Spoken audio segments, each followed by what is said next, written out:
반갑습니다. 신변잡기, 신과 변증과 잡담과 기묘한 이야기로 돌아왔습니다. 네, 이번 신변잡기는 파리올림픽 감상회로 돌아왔습니다. 네, 오늘도 혼자 나왔어요. 원래 파리올림픽 감상회라서 우리 경미 목사님과 같이 좀 올림픽 봤던 이야기들도 나누고 거기서 좀 우리가 생각하고 고민할 점들을 나누려고 했는데 우리 김경미 목사님이 올림픽을 전혀 못 보셨다는 슬픈 이야기가 있답니다. 네, 그래서 네, 제가 외롭게 혼자 나왔습니다.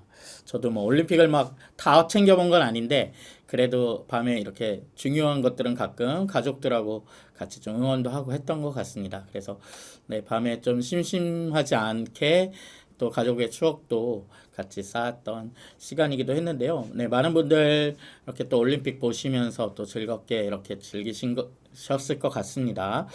네, 먼저 대한민국 선수단이 네, 당초에 이렇게 역대급으로 선수단 규모도 작고 금메달도 한 5개 정도 예상한다고 이렇게 목표치를 말했다고 하는 걸 들었는데 그런 것에 비해서 너무 좋은 성적을 거둬서 더 재밌게 이렇게 또 신나게 본 것 같기도 하고 되게 매력적인 선수들도 많이 또 등장하기도 했던 것 같습니다. 한국 팀이 최종적으로 금메달 13개, 은메달 9개, 동메달 10개로 네, 메달 순위로는 뭐 종합 8위, 그럼 뭐 합계로 그 합산 점수로 계산하는 나라들도 있더라고요.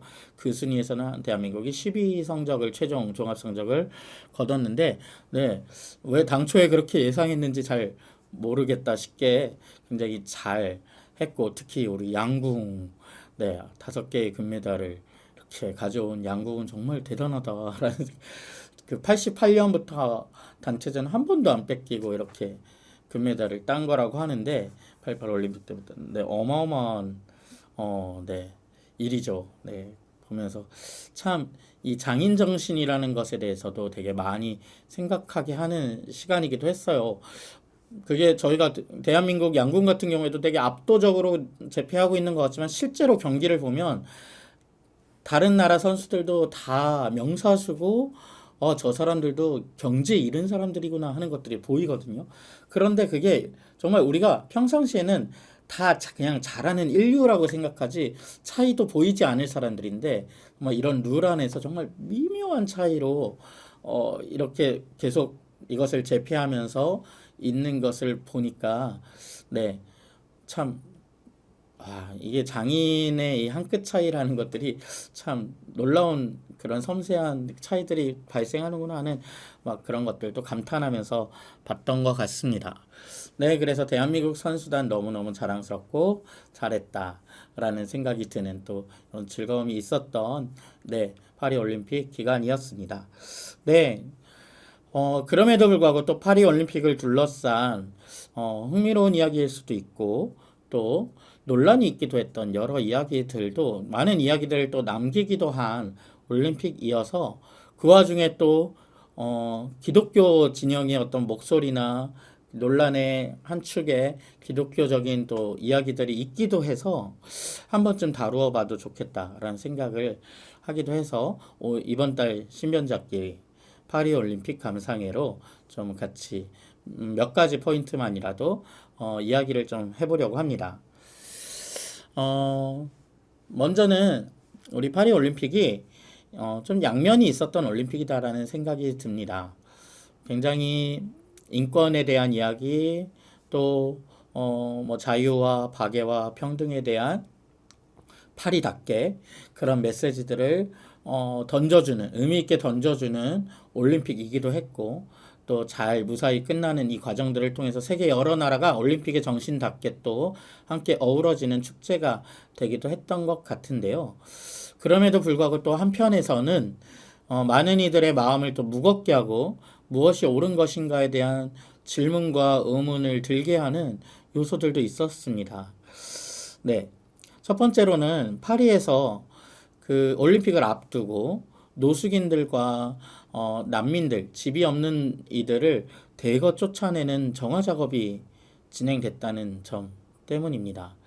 이 문제를 우리가 어떻게 봐야 될 것인가? 우리 서울에서 서울올림픽, 88 서울올림픽을 할 때도 사실은 역사가 지나서 한참 시간이 지나서 돌아보니 그때 정말 우리가 좀 빈곤하게 살던 판자촌에 살던 이들을 다 이렇게 살던 거주지를 떠나게 했던 과거들이 재조명돼서 참 이 화려함 뒤에 사실은 실제 했던 아픔들에 대해서 우리가 다시 한번 이야기하는 시간들이 있었는데요. 파리에서도 24년에도 그런 일이 여전히 있다라는 사실이 참 안타까운 것 같습니다. 네, 노숙인들과 난민들 진짜 뭐 10,000명이 넘더라고요. 쫓겨난 인구 수들이. 그런데 이게 참 아이러니하다는 생각이 드는 게 파리 올림픽의 진짜 대표적인 정신이 자유와 박애와 사랑과 인권을 그 어느 때보다도 특히 강조했던 파리 올림픽인데 그런 올림픽 정신과 너무 모순되는 네, 이야기가 그 이면에 있었던 것 같아서 참 속이 상하기도 합니다. 실제로 그래서 프랑스 안에서도 파리 시장과 부시장이 직접 파리 정부를 비판하는 그런 목소리와 인터뷰들을 내기도 했었습니다. 파리 시장의 말은 그런 거였어요. 시장님의 말은 파리시에서는 할 만큼 이 노숙인들을 할 만큼 했다. 그럼에도 불구하고 정부가 이에 대한 지원을 약속했던 것들을 지키지 않았고 계속해서 처음에는 뭐 400가구를 마련하겠다 해서 200가구 다음에 나중에 80가구 이런 식으로 지원을 줄여 나가서 우리가 뭐 어떻게 할 도리가 없고 정부는 일방적으로 이것을 쫓아내기만 했다라는 이야기 막 이런 목소리들도 있었고요. 그리고 또 원래는 정부에서 난민과 노숙인들에게 1차적으로 집을 내주도록 지정한 숙박업체들이 있는데 이런 숙박업체들도 이 올림픽 특수라는 관광객들이 오는 그때에 이 돈이 되는 사람들 손님을 받기 위해서 그 맺었던 협약들을 다 깨트리고 그런 손님들을 맞는 숙박업체로 변모해서 더더구나 많은 이들이 원래는 살 곳이 있어야 했을 약자들도 다 쫓겨나게 되는 네, 이런 일들도 있었더라고요. 그런 것을 보면서 참 이게 이럴 수밖에 없나 우리 사회가 참 이윤이라는 것 앞에서 그리고 파리라는 도시조차 자신들이 연출해서 보여주고 있는 파리의 도시의 어떤 모습들 이런 것들 앞에서 참 모순되고 양면적인 모습들을 보이는구나 하는 참 가장 사실은 이번 올림픽을 둘러싸고 가장 마음 아팠던 일이 이것이 아니었나 라는 생각을 하고요. 이것들이 우리가 뭔가를 한다고 할 때 늘 이 약자들과 이 관계 안에서 꼭 그럴 수밖에 없나라는 생각을 하게 합니다. 네. 그런 양면이 있었던 올림픽이라는 점을 좀 기억할 필요가 있겠다. 파리 올림픽을 지나고 보내면서 그리고 여전히 그들의 인권 이미 그렇게 벌어진 그 후에 그들 쫓겨난 이들이 그 후의 삶이 또 어떻게 되는지에 대해서 할 수만 있다면 많은 일이 또 돌보기도 하고 지켜보기도 하고 목소리를 내는 일들이 필요하겠다라는 생각이 좀 들었습니다. 또 하나 양면성으로서 이번 파리 올림픽에서 보였던 점은 올림픽의 공식 최대 후원사로 세계 최대의 명품 브랜드가 그 자리를 차지하면서 보인 굉장히 독특한 풍경이었어요.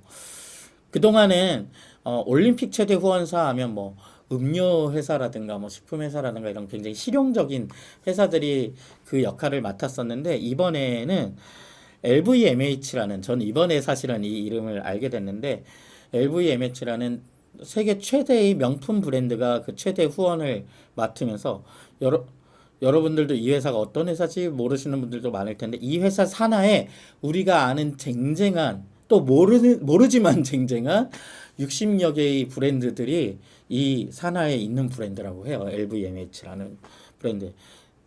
대표적으로 우리가 알만한 브랜드들 LVMH에 속해 있는 브랜드가 루이비통, 디올, 셀린느 뭐 이런 브랜드들. 그 다음에 저 브랜드를 잘 몰라서 이름도 모르는데 다 이런 뭐 소메 막 이런 브랜드들이 쫙 다 한 회사였다는 거예요. 사실은 계열사.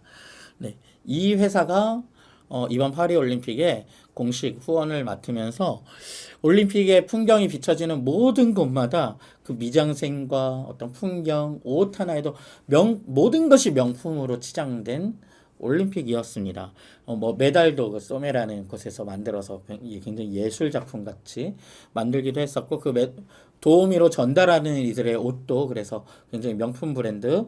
그래서 뭐 하나가 전달되는 이 박스나 캐비넷도 다 루이비통 로고가 새겨져 있었죠.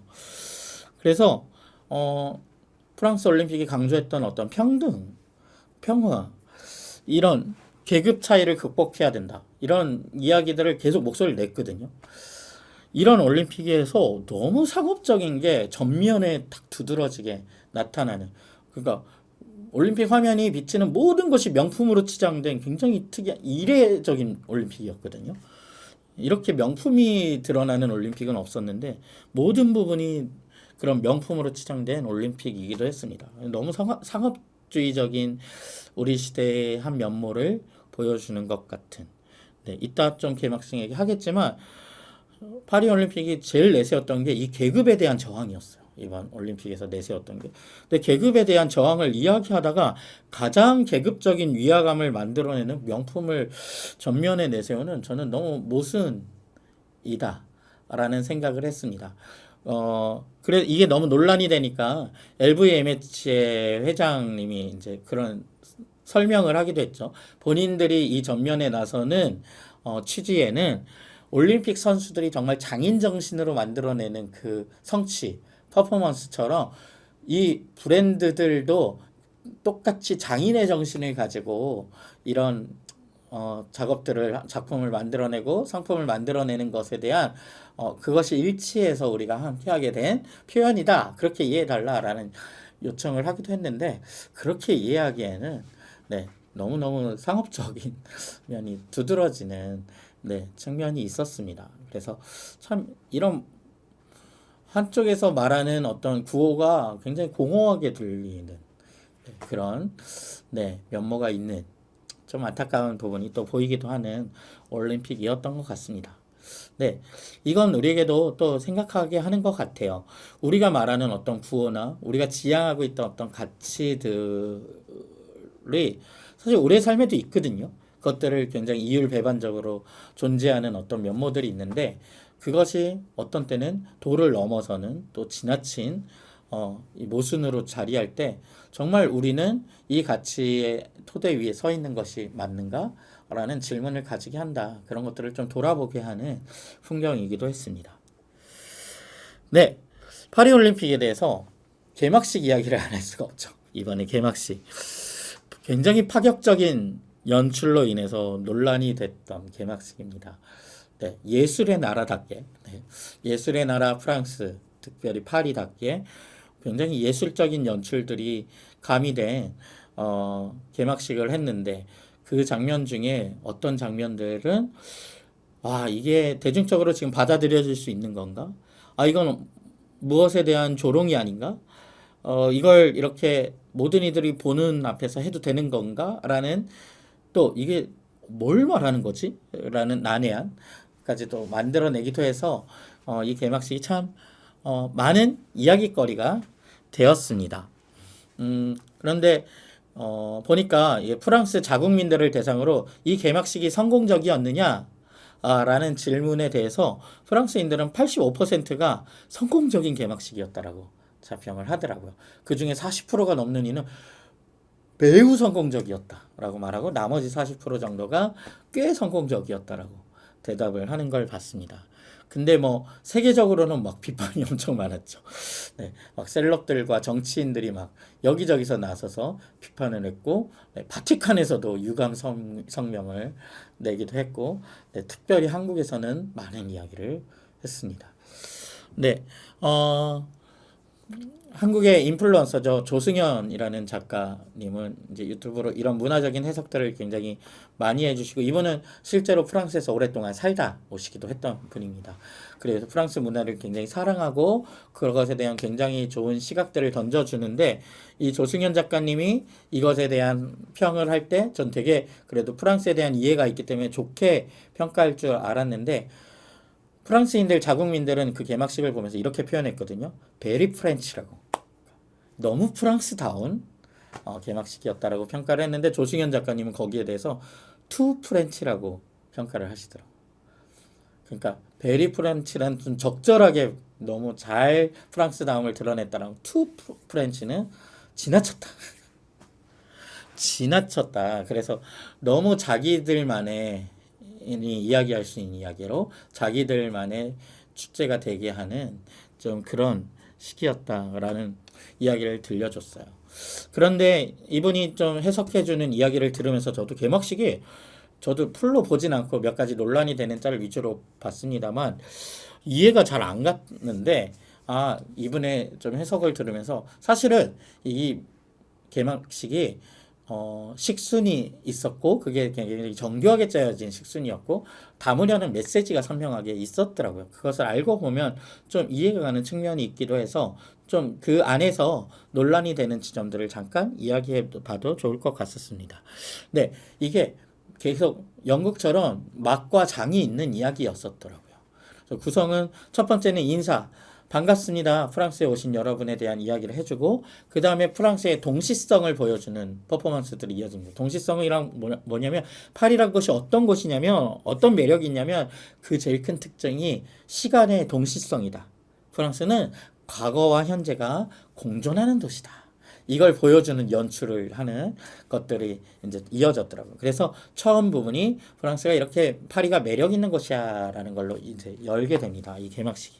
그런 다음에 자유를 드러내는 퍼포먼스, 평등을 드러내는 퍼포먼스, 그 다음에 박애를 표현하는 퍼포먼스. 이게 파리의 정신이라는 거예요. 자유와 평등과 박애. 이 세 가지 정신을 표현하는 퍼포먼스들이 이어집니다. 근데 이 박애를 표현하는 퍼포먼스가 특이하게도 두 파트로 했더라고요. 원래 이 불어는 말의 단어들이 성별을 가져서 이 박애라는 단어는 남성형 단어라고 해요. 그런데 이게 여기에 굳이 나누어서 형제애로 나누는 박애, 그 다음 파트 자매애로 나누는 박애라고 해서 남녀에 대한 이 감수성을 이렇게 표현하면서 진행이 됐더라고요. 자, 그런 다음에 이어진 게 올림픽 정신으로서 스포츠십에 대한 장면을 보여주는 퍼포먼스가 이어지고 또 하나가 축제. 그러니까 올림픽의 두 요소죠. 스포츠식과 그 다음에 축제라는 측면을 드러내는 퍼포먼스들이 이어졌습니다. 그런 다음에 어둠이 모든 것이 암전되면서 이제 어둠 퍼포먼스가 이어져요. 그러니까 이것은 세계에 대한 우리 인류의 어떤 어려움, 고난, 시련 이런 것들을 이야기하는 거예요. 그런 것들을 표현한 다음에 그 다음에 이어진 메시지가 연대였어요. 그리고 거기 자막으로 이제 딱 나왔던 것들이 연대하여서 맞서 싸우자.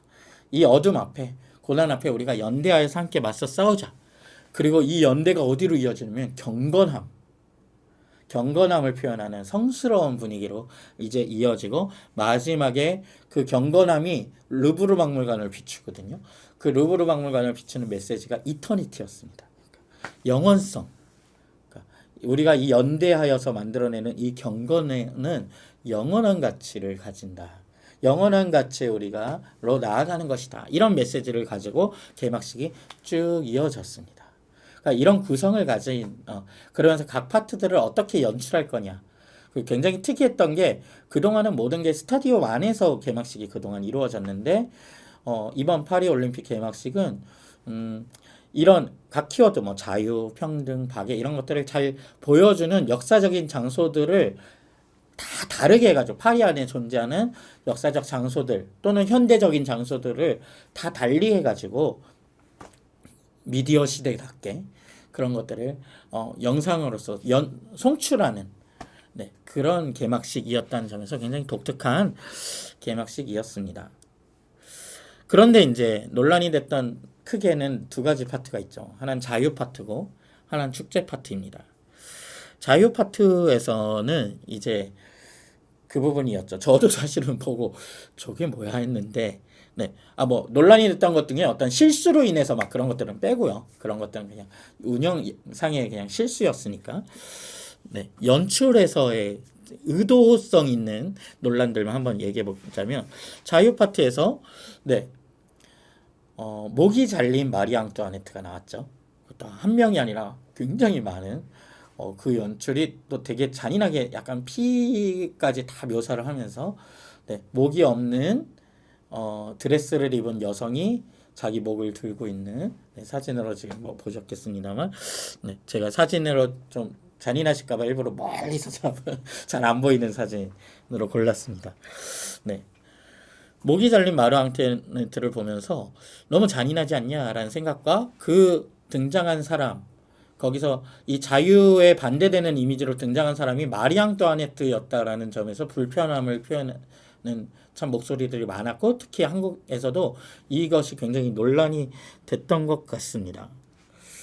왜냐하면 이제 마리 앙투아네트라는 인물이 요즘에는 가짜 뉴스로 희생된 예를 들면 빵이 없으면 뭐 케이크를 먹으면 되지 이런 이야기들이 굉장히 가짜 뉴스였다라는 것들 그리고 당시에도 뭐 잘못된 성적 관계들 이런 것들이 민중들이 처형할 명분을 만들어내기 위한 가짜 뉴스, 퍼뜨린 뉴스였다. 이런 것들이 오늘날 되게 화제가 됐었죠. 많이 알려진 이야기가 됐습니다. 그러니까 가짜 뉴스의 피해자이기도 했던 마리 앙투아네트가 뭔가 이 퍼포먼스 안에서 다시 자유의 반대편에 있는 그런 인물 대표적인 퍼포먼스 인물로 등장한 것이 참 불편하다라는 좀 심리들이 있었던 것 같아요.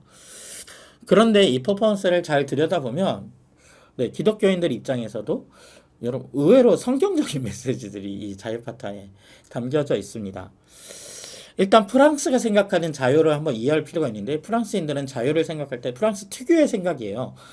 정치적 자유와 성적 자유를 항상 동시에 생각합니다. 그러니까 자유 그러면 한국 사람들은 뭔가 민주화 투쟁과 민주화를 이루어냈던 그냥 과정으로서 정치적 자유에 방점을 두고 우리는 자유를 떠올린다라면 프랑스인들은 꼭 이 정치적 자유와 성적 자유, 여합된 것들이 동시에 이것이 연결돼 있다고 생각을 해서 동시에 이해하는 바가 있습니다. 네, 그런데 이 퍼포먼스가 어떤 장소에서 이루어지냐면 콩시에르겔이라는 프랑스 최초의 형무소, 현대적 형무소라고 해요. 거기에서 이 퍼포먼스가 진행이 되는데 그 장소에서 지금 개막식이 진행이 된 거죠. 이 자유 파트. 그런데 그것이 어떤 것이냐면 프랑스 문화를 역사를 모르는 이들은 전혀 그 의미를 알 수가 없죠. 그 장소가 어딘지. 그러니까 그게 투 프렌치. 네, 지나치게 자신들만 아는 이야기를 한 것 같다라는 평에는 저도 동의합니다. 저도 처음 알았어요. 그 콩시에르겔이라는 장소에 대해서. 자, 그런데 어쨌든 그곳이 그런 곳이래요. 그럼 거기에 어떤 곳이냐면은 법을 집행하는 고등법원이었고 거기서 그리고 왕명을 어긴 죄수들을 수감하는 수감소, 감옥이었다라는 겁니다. 그런데 나중에 이것이 어떻게 사용되냐면 마리 앙투아네트를 이 형무소에 수감하게 됩니다. 그러니까 뭐예요? 처음에는 왕명을 어긴 반역자들을 가두는 장소였는데 그곳이 나중에는 민중들에 의해서 귀족들이 가두어지는 곳으로 변모를 한 거예요. 그러니까 이들이 프랑스인들이 생각할 때 자유의 상징과 같은 장소인 거죠. 네, 왕에서 민중들에게로 권리가 넘어간 것을 상징하는 그런 장소에서 이 개막식이 진행된 거였더라고요. 그러고 나서 마리 앙투아네트가 직접 노래를 부르는 싸에이라는 프랑스 혁명가 노래가 불려집니다. 그런데 그 가사가 되게 재밌었어요. 가사를 제가 한번 읽어드릴게요. 올라가려는 자 우리는 끌어내리라. 주저앉은 자 우리는 그를 끌어올리리라. 네, 저는 성경 구절이 생각났어요. 여러분 어떠신지 모르겠는데. 네, 높은 자는 낮아지고 낮은 자는 높아질 거라는 먼저 된 자가 나중되고 나중된 자가 먼저 될 거라는 산은 낮아지고 골짜기는 메꾸어질 거라는 다시 한번 올라가려는 자 우리는 끌어내리라 주저앉은 자 우리는 그를 끌어올리리라. 그러니까 이 부분은 이 하나님 나라의 전복성에서 차용된 가사가 분명해요. 그러니까 프랑스가 이 기독교적 배경을 가진 나라이기 때문에 이것을 염두에 두고 한 표현이 분명하죠. 이게 분명한 것이 이어지는 가사가 이렇습니다. 진짜 성찬식은 우리에게 가르치리라. 그럼 종교의 광기는 사라지리라. 여기서 진짜 성찬식이란 것은 예수님의 피가 아니라 귀족들의 피가 흘려진 진짜 성찬식이란 표현이에요. 진짜 성찬이란 건 이런 거 아니겠느냐라는 표현이에요. 그리고 종교의 광기는 사라지리라. 이게 마치 그냥 기독교를 퇴출시키는 이야기 아니야? 뭐 이런 신앙을 퇴출시키는 이야기 아니야? 라고 생각하기 좋지만 여기서 말하는 종교의 광기는 되게 명확한 대상이 있었습니다. 당시가 신성절대 왕권이라고 부르는 구도가 이 안에 있었는데, 그러니까 그게 뭐냐면 왕권은 신이 내린 거예요. 그러니까 왕에게 저항하는 건 신에게 저항한다라는 의미였거든요. 그게 종교의 광기다라고 표현이 된 거예요. 종교와 이 왕이 하나가 돼 있는 것, 그런 것들이 사라지리라라는 표현이에요. 그런 후에 가사입니다. 그런 후에 프랑스인들은 다시 배우리라 법에 순종하는 법을. 그 다음 이제 좀 잔인한 가사 나오죠. 잘 될 거야, 잘 될 거야, 잘 될 거야. 귀족들은 가로등에서 매달자. 잘 될 거야, 잘 될 거야, 잘 될 거야. 우리는 귀족들의 목을 맬 거야.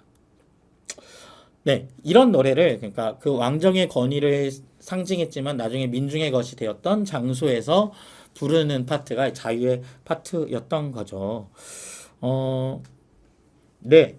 그래서 제 생각을 조금 나누자면, 네, 마리 앙뚜아네트가 목을 들고 있는 목이 없는 여성이 등장하는 그런 연출은 저도 너무 과격했다는 생각이 들어요. 왜냐하면 올림픽 개막식은 어른들만 보는 것도 아니고, 그 다음에 누가 마음의 준비를 하고 뭔가 과격한 장면들을 접할 거라는 그런 예술적인 어떤 표현들에 대한 각오를 가지고 보는 자리가 아니고 선별된 대중들이 나오는 자리가 아니잖아요.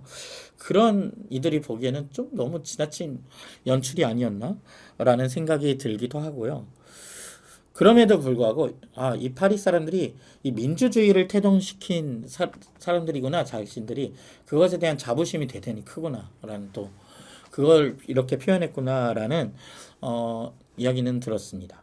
생각은 들었습니다. 그리고 이런 노래나 연출 안에 어떤 것들은 성경적인 정신과 의외로 하나님 나라 정신에도 맞닿아 있고 어떤 것들은 좀 거리가 있다라는 생각이 드는 측면들이 있었는데 이 자유라는 파트에서 표현하고 있는 바에 따르면 창조주의 뜻에 가장 어긋나는 것이 계급주의라는 해석이 이 안에 들어있어요. 그러니까 인간이 죄를 범하는 인간 사회가 만드는 죄 중에 그리고 깨어짐 중에 가장 큰 것이 뭐냐면 사람과 사람 사이에 계급이 있다라는 위아래가 있다라는 그것이 창조주의 뜻에 가장 어긋나는 것이다라는 것이 프랑스의 생각이었거든요. 전 너무너무 여기에 동의합니다. 하나님 나라의 핵심 중에 하나가 또 거기라고 있다고 생각을 해요. 그래서 이것을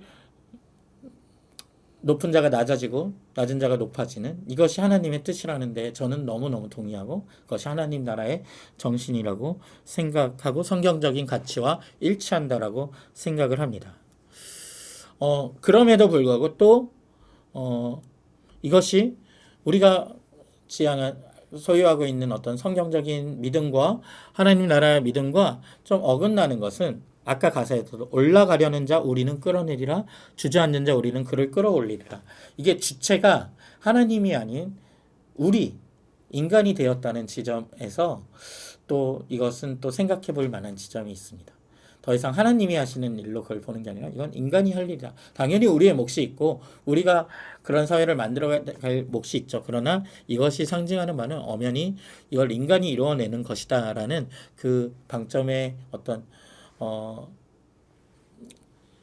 옮겨짐이 있다라고 생각을 해서 이 부분은 또 우리가 잘 눈여겨서 보아야 될 이것을 우리의 신앙과 완전히 일치시킬 수 없는 지점이라는 생각이 듭니다. 그런데 이제 이런 일이 있을 때 이런 계급이 존재하는 사회 속에서 이런 깨어진 세상 속에서 이 계급을 극복하는 것이 사랑이다 라는 것이 프랑스의 일관된 해석이에요. 프랑스가 늘 지켜온 그래서 저는 또 이 포인트에는 또 동의가 돼요. 성경도 그걸 말한다라고 생각해요. 사랑만이 이 사람과 사람 사이의 어떤 계급과 어떤 그런 선을 긋는 모든 것들을 뛰어넘게 하고 또 결정적으로 하나님의 사랑, 예수님의 사랑이 이 모든 막혔던 벽을 허물고 어떤 유대인과 이방인 그리고 사랑 남과 여 그리고 노예와 주인 이런 모든 선들을 넘게 하는 것은 결국 사랑이라는 세대에 저도 너무 동의합니다. 그래서 이것이 사랑으로 해석되는 것 참 프랑스라는 사회가 기독교적인 토대 위에 세워진 사회고 이런 생각들을 같이 동의하여 말할 수 있는 사회라는 것에 대해서는 참 부러운 면들도 있었습니다. 그러나 동시에 또 하나는 그것이 이 연출 안에서도 나중에 동성애를 가진 어떤 청년들이 보여지면서 이걸 사랑을 표현하거든요. 자유 파트의 마지막 부분에. 저는 이 사랑이 너무 동성애라는 요즘 이 일관된 사랑의 방식, 그냥 단편적인 사랑의 방식으로 연출되는 것에 대해서는 또 유감스러운 마음이 있어요. 그러니까 전 이것이 뭐 동성애에 대한 어떤 옹호다, 뭐 지지다 이런 논란을 얘기하는 게 아니라 사랑의 정말 너무나 많은 세상의 사랑이란 것은 면모와 여러 면들이 있음에도 불구하고 이것이 너무 동성애라는 이슈 중심으로 그런 사랑 형태가 과대 대표되는 것이 저는 지나치다라고 개인적으로 생각을 해요. 당연히 이 시대에 가장 억압되는 사랑의 형태가 그거라고 생각을 해서 그것을 표현하는 예술가들의 어떤 선택에는 저는 이해가 가고 그것이 예술이다라고 생각하는 면모가 있습니다만 적어도 그것을 바라보는 우리는 그런 균형 안에서 사랑을 또 바라볼 필요가 있겠다. 그러나 그런 계급을 넘어서게 하는 것이 또 사랑이다라는 것은 우리에게 생각할 바를 또 주기도 한다. 예술이 주는 또 우리에게 던져주는 또 순작용이죠. 그런 생각도 듭니다. 네, 자유 파트에 대해서는 좀 그런 이야기들이 있었다라는 것을 우리가 알고 지나가면 참 좋겠다라는 생각이 들고요. 또 하나 논란됐던 파트는 축제 파트죠. 축제 파트 사진부터 한번 보시죠. 네, 사실은 가장 논란이 됐던 파트죠. 최후의 만찬을 연상시키는 자리에 굉장히 문란한 또 특별히 예수님의 자리처럼 보이는 중앙 자리에 벌거벗은 뭔가 남성이 있는 것 같은 연출을 했다. 네, 여기가 제일 문제였습니다. 근데 프랑스인 이건 역사적인 배경이 좀 있어요. 이런 연출을 이 축제 파티에 했다는 것에 프랑스인들의 자부심이 있습니다. 특별히 파리라는 도시 역사적인 자부심이 있는데요. 정치적인 이유로 망명을 했던 이들, 또 성노동자로 망명을 했던 이들, 막 난민이 되어서 막 왔던 이들이 가장 먼저 본인들이 살 수 있는 정착지로 도착했던 곳이 파리였던 거예요. 그래서 갈 곳이 없던 세계 여러 소수자들과 약자들이 모여있던 장소다라는 자부심이 있어요. 파리 안에는. 그리고 평소 프랑스는 이랬던 프랑스의 역사를 고대 그리스에 많이 비유를 했어요. 고대 그리스 안에 디오니소스라는 축제, 포도주의 신이 있거든요. 그 신이 벌이는 축제, 거기에는 막 여러 다양한 신들이 축제에서 참여하는 자리였거든요. 누가 누구를 막 경계하는 자리가 아니라 함께 참여할 수 있는 자리다. 이런 상징이 늘 자신들의 프랑스를 생각하는 이미지라고 생각했던 그런 역사적 배경이 있어요. 그래서 실제로 이게 논란이 되자 이런 연출을 한 프랑스 측이 그렇게 밝혔죠. 본인들이 연출한 것은 최후의 만찬이 아니라 그 가운데 누워 있었던 것도 예수님의 자리가 아니라 디오니소스였고 디오니소스를 중심에 둔 여러 신들의 축제를 연출한 거다. 그렇게 봐주면 좋겠다라는 이야기를 했습니다. 근데 이 작품이 실제로 존재했던 작품을 오마주했던 거더라고요. 그런데 그 본래의 작품이 사실은 최후의 만찬을 또 패러디한 거기도 하더라고요. 네, 굉장히 복잡하게 얽혀 있기도 합니다. 근데 여기에 대해서 기독교인들이 너무 열받아하는 지점에 대해서 조금 이야기하고 싶었어요. 저는 이게 뭐 기독교를 연상시키는 장면이기도 하고 최후의 만찬을 분명히 연상시키는 측면들이 있습니다만 이들이 표현하려고 했던 의도를 생각한다면 이들의 의도는 뭐 굳이 기독교를 겨냥한 건 아닌 것 같아요. 기독교를 조롱한다거나 그런 해석이 많았죠. 이건 기독교에 대한 모독이다. 기독교에 대한 조롱이다. 네, 바티칸에서도 유감을 그렇게 발표했죠. 그 파리에서도 많은 이들이 가지고 있는 신앙인 카톨릭에 대한 모독을 한 것에 대해서 모독감으로 여겨질 수 있는 연출한 것에 대해서 유감이다. 네, 뭐 그건 저는 유감일 수 있다고 생각합니다만은 저는 어쨌든 예술이란 영역이 그렇잖아요. 그게 굳이 기독교를 뭐 겨냥해서 비판한 거라면 우리도 거기에 대답을 할 필요도 있겠죠. 우리의 안에는 이런 것들이 있다. 이런 것들은 부당한 비판이다. 뭐 이런 이야기를 할 수 있겠습니다만은 제 생각으로 그 의도를 들어보건대 네. 소수자들이 함께 어우러질 수 있는 뭐 그런 축제, 그런 약자들이 몸담을 수 있는 뭐 그런 것들을 연출한 거라면 굳이 기독교를 겨냥한 것들이 아니라면 기독교인들이 여기에 긁힐 필요는 없지 않나라는 생각은 좀 들었습니다. 그래서 예술적 구성 안에서 메시지를 담는 과정에 이미 이전에 있었던 기독교 패러디가 그냥 다시 재사용된 수준이다. 아, 저렇게도 표현하는구나. 라고 생각이 들고요. 예술로 좀 두고 보아도 되지 않을까. 근데 우리가 기독교인으로서가 아니라 모든 이들의 축제인 올림픽에 적합한 연출이었냐라는 문제에 대해서는 충분히 이야기해 볼 수 있는 문제라는 생각은 듭니다. 왜냐하면 이게 좀 불편하긴 했거든요. 어떤 성적인 부분에서도 약간 불편함들이 있는 그런 장면들이었기 때문에 그것에 대해서는 충분히 이야기해 볼 수 있지만 기독교인으로서는 항상 이런 예술을 대할 때 굳이 이게 우리에 대한 공격이야 라고 생각하는 것은 좀 나중에 우리가 한번 생각해 봐도 되는 문제라는 생각이 들어요. 너무 우리가 이것을 예민하게 경직되게 있는 것은 또 아닐까라는 생각도 들고요. 그러나 또 정당하게 기독교의 응답을 기대하면서 하는 어떤 사회적인 목소리나 외침이 있었을 때는 또 거기에 대해서 우리가 돌아봐야 될 건 돌아보고 또 아닌 것에 대해서는 바르게 대답하는 것은 또 필요하다라는 생각이 듭니다. 네, 이게 기독교를 겨냥했다고 하기에 어려운 것이 기독교에 대해서 어떤 특정한 영역들을 뭔가 비판했다기에는 뭐 그런 그게 뭐지? 잡히는 게 잘 없어요. 그래서 네, 그렇게 좀 보아도 되지 않을까라는 생각이 듭니다. 네, 파리올림픽에 대해서 이야기할 맞죠. 마지막으로 하나만 더 얘기해보고 싶었습니다. 젠더 문제였는데요. 복싱 종목, 여성 복싱 종목이었죠. 네, 칼리프라는 알제리 선수가 여성으로서 그 올림픽에 참전했는데 사실 이 선수가 XY 염색체를 가진 그러니까 남성 염색체를 가진 성전환 선수가 아니었냐. 또 하나 이제 리니팅이라는 선수도 같은 논란에 있었는데요. 그러니까 이 사람들이 성전환을 했지만 사실은 남성이다 이런 고발이었죠.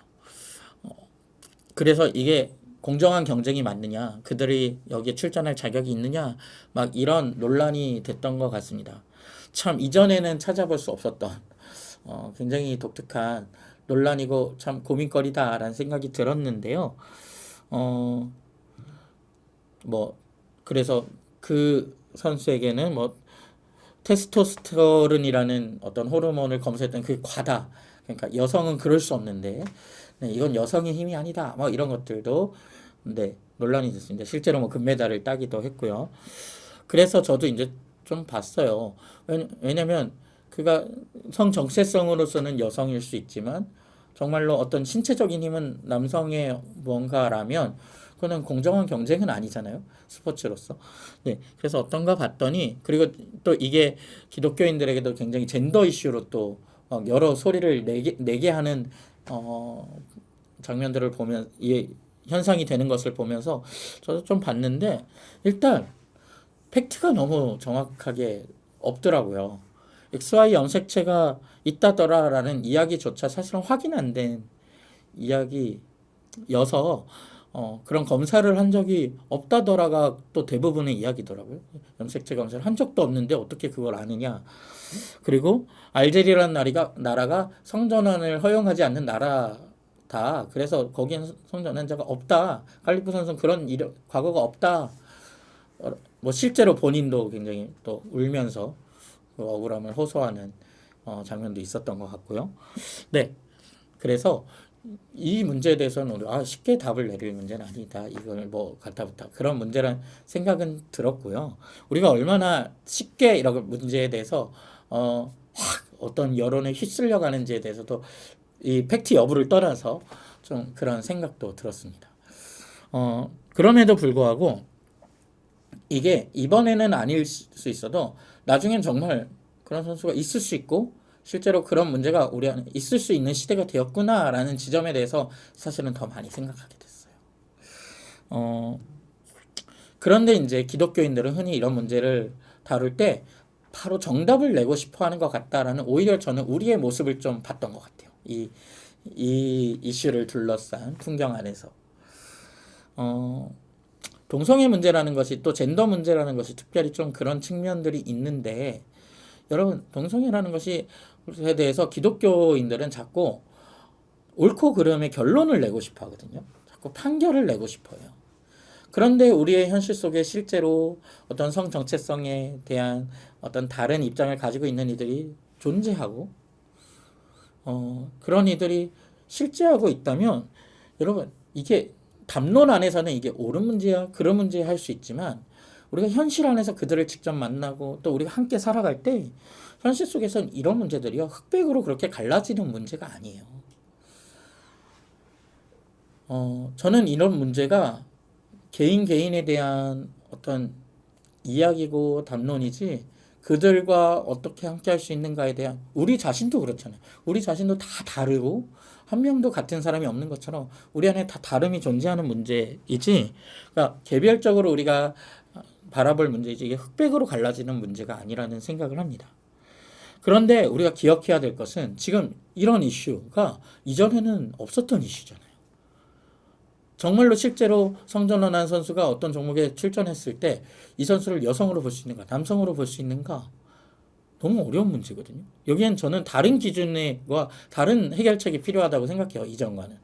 자, 이게 말하는 바는 기존의 틀로는 해석되지 않는 문제가 우리 시대에 많다는 것을 인식하는 게 정말 중요하다.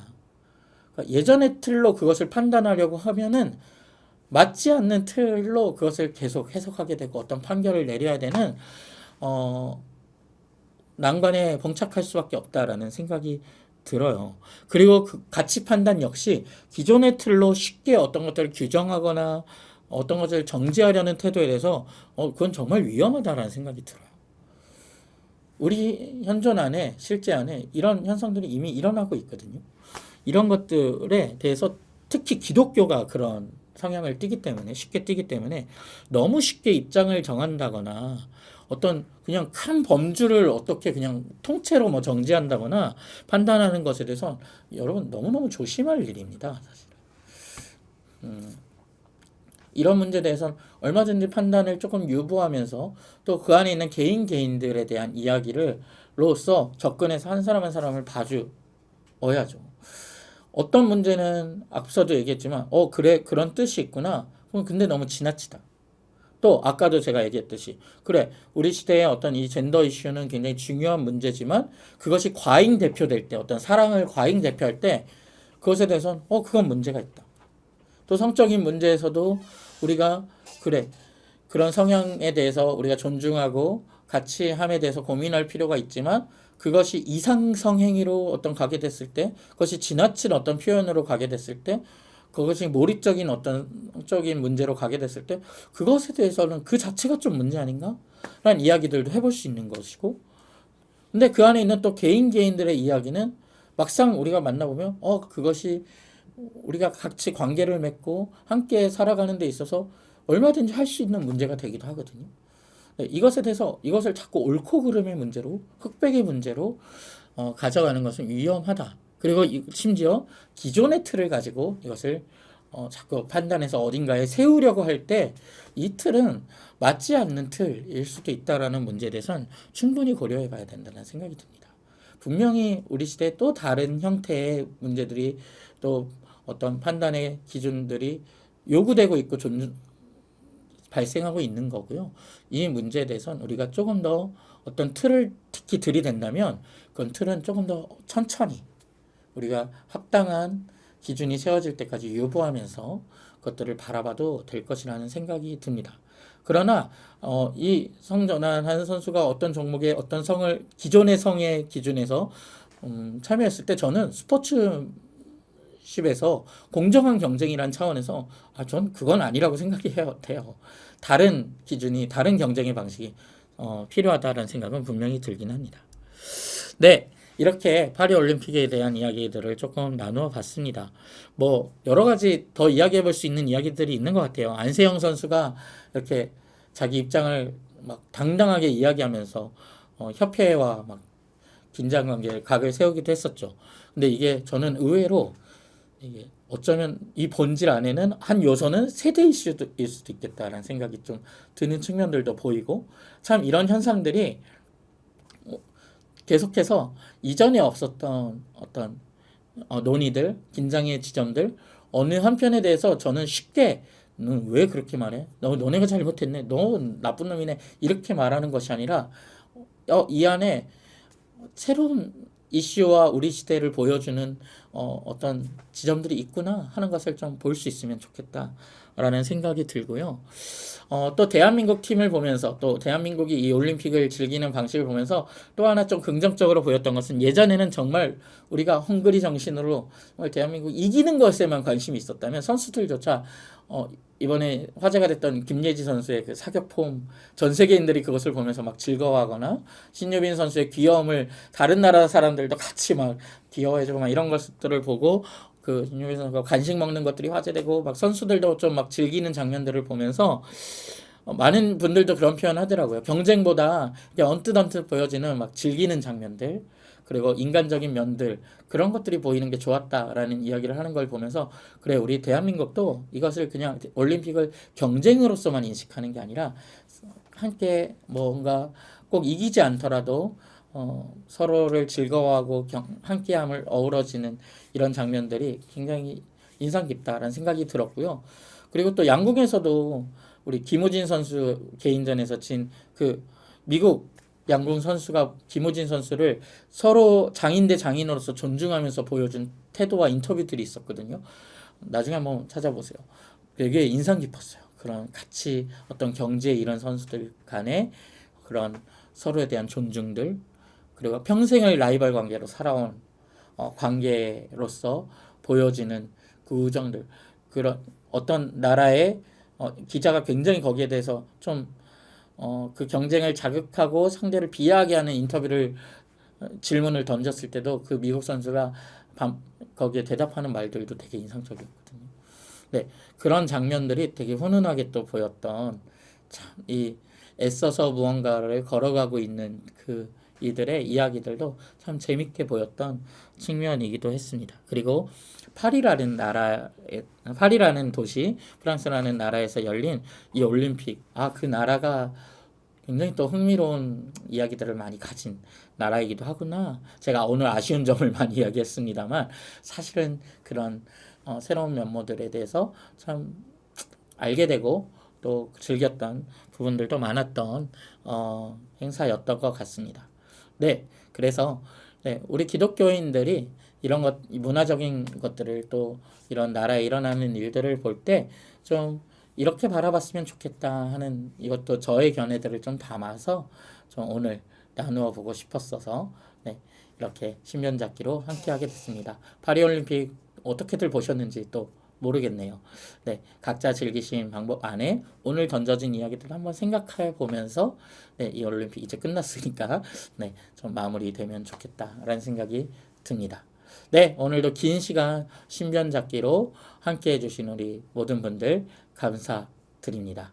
다음 신변잡기 때 또 흥미롭고 재미있는 주제로 또 함께 나누면 좋을 만한 이야기로 돌아오도록 하겠습니다. 감사합니다.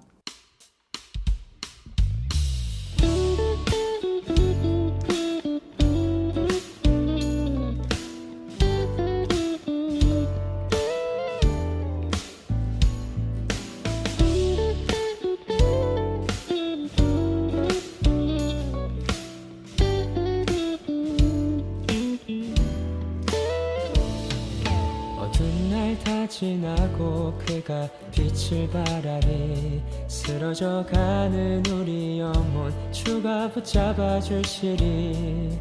우린 쉬지 않으리. 이 길에 끝이 있으니 한 걸음 한 걸음 주와 함께 걸으리. 우리의 걸음이 끝나는 그날 매 순간 함께 하시니 우릴 안아주시리. 더 이상 눈물 없으리. 당신의 그 나라 안에서 이제 영원히 주 품 안에서 우리 찬양하겠네.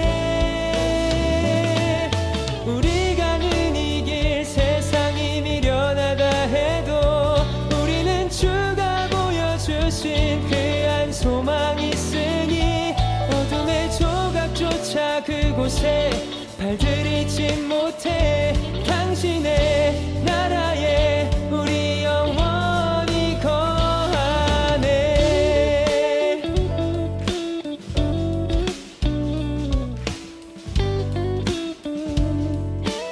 다시 한번 어두운 날 어두운 날 다 지나고 그가 빛을 바라니 쓰러져가는 우리 영혼 주가 붙잡아 주시니 우린 쉬지 않으리 이 길에 끝이 있으니 한 걸음 주와 함께 걸으리 우리의 걸음이 끝나는 그날 매 순간 함께 하시니 우릴 안아주시리 더 이상 눈물 없으리 당신의 그 나라 안에서 이제 영원히 주 품 안에서 우리 찬양하겠네.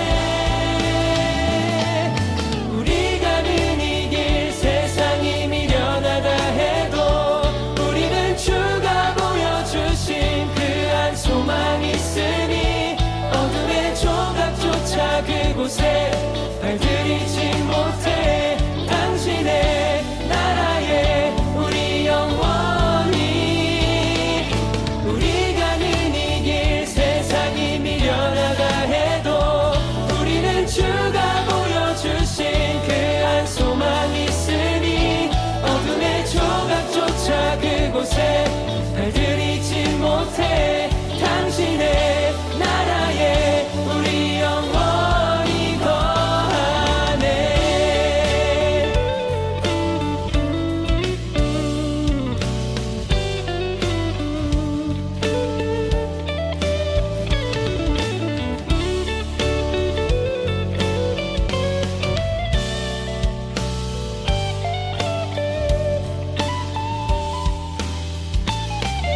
우리 가는 이 길 세상이 미련하다 해도 우리는 주가 보여주신 그 한 소망 있으니 어둠의 조각조차 그곳에